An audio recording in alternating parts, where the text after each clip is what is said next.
sincretismo vem da doutrina hindu.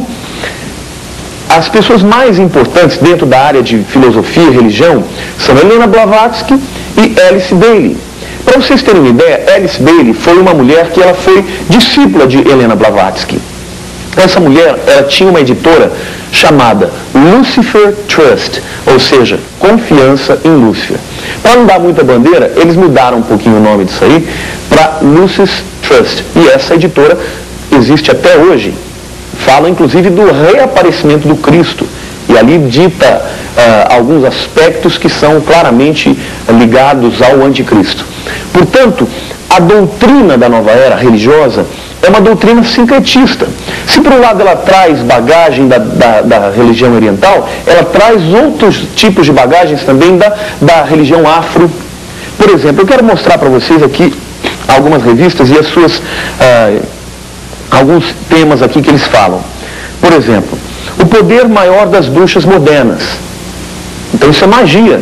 Isto vem lá da Babilônia. Um outro aspecto importante de nós citarmos é o fato de que a nova era também está trazendo toda a bagagem da Babilônia.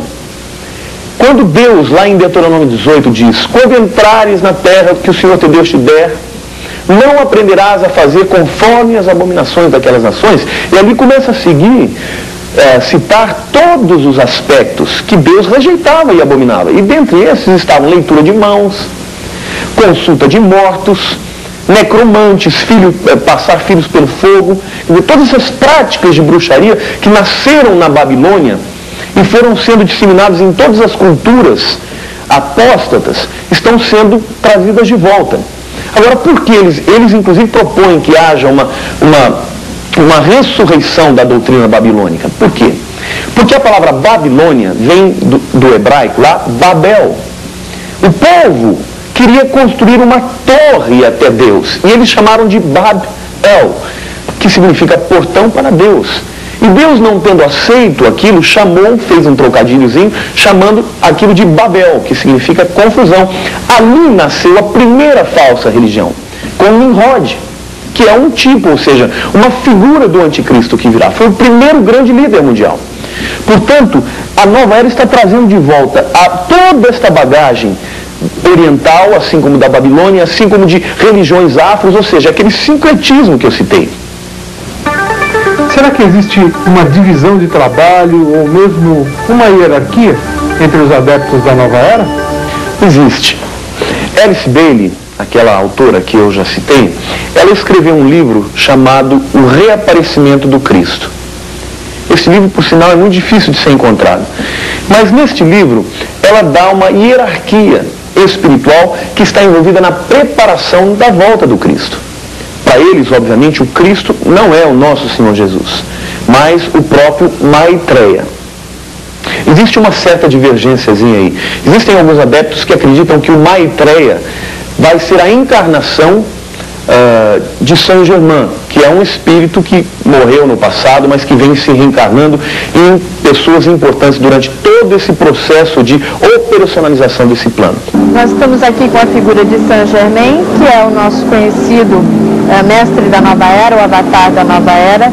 Ele foi Cristóvão Colombo, dizem que foi William Shakespeare, mas na verdade ele se utilizava do nome de William Shakespeare.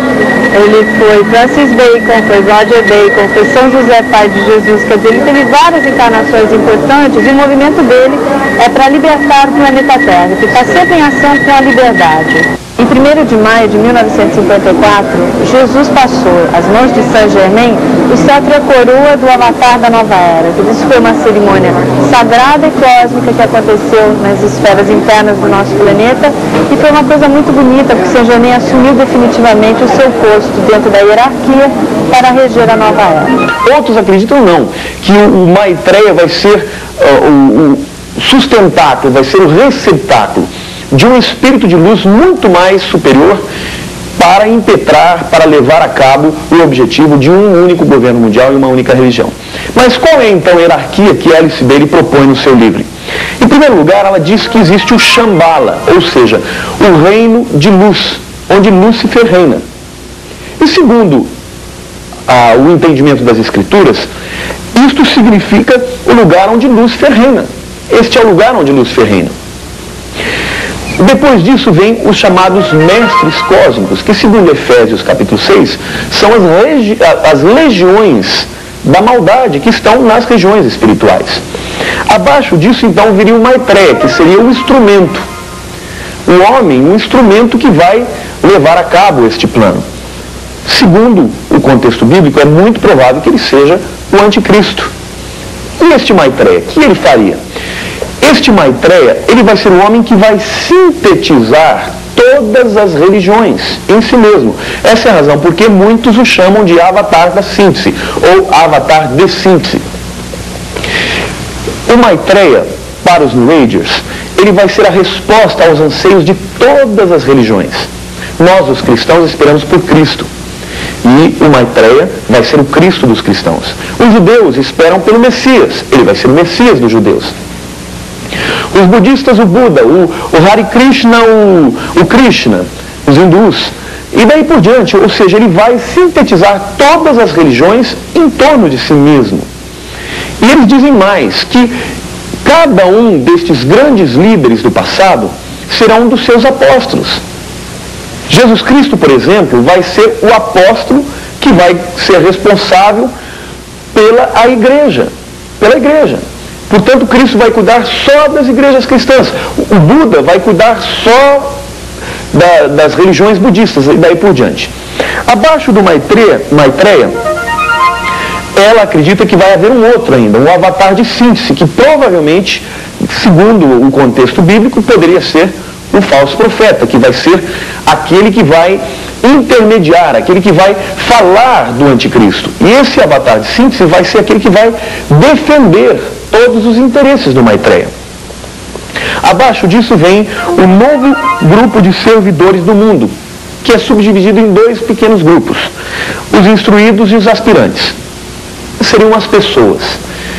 Os instruídos são aqueles indivíduos mais sensitivos, segundo eles, que recebem os recados, as lições dos mestres cósmicos, ou seja, dos espíritos malignos.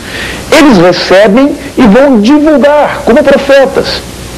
E eles estão colocados em todos os setores da sociedade. Eles são artistas, são sensitivos, são psicólogos, são médicos, mas são pessoas que estão mais abertas para captar essas novas mensagens. E abaixo desses são os aspirantes, que são quem? Que são as pessoas que são iniciadas, mas que não atingiram ainda o nível para receber estes ensinamentos, estas mensagens que vêm do além. Portanto, são estes os elementos da hierarquia. E por último lugar, eles citam ainda o arco-íris, que seria o quê? A ponte das mentes até o reino cósmico de Shambhala, onde Lúcifer reina.